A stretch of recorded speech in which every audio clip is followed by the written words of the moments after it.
दरम्यान देशामध्ये आज लोकसभेच्या निवडणुकांची घोषणा झाली आणि लोकसभा निवडणुकांबाबत भाजप प्रदेशाध्यक्ष चंद्रशेखर बावनकुळे नेमका काय म्हणतात जाणून घेऊया।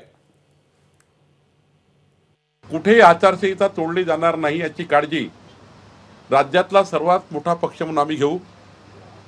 राज्यामध्ये कुठेही दुफडीचं मनभेदाचं वातावरण तयार होईल असं कुठलंही कृत्य आम्ही करणार नाही।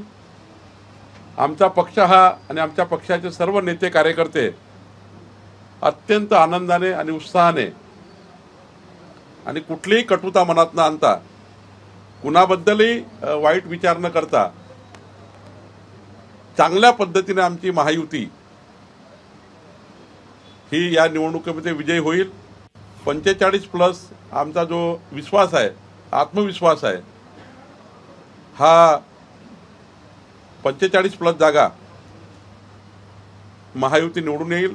आणि जेव्हा मोदीजी प्रधानमंत्री म्हणून शपथ घेतील, 4 जूनला निकाल येईल, मग शपथविधी होईल तेव्हा 45 खासदार आमचे मोदीजींच्या पंतप्रधान पदाच्या दिवशी जेव्हा शपथ होईल तेव्हा त्या शपथविधीला हजर असतील असा मला विश्वास महाराष्ट्राच्या जनतेवर आहे।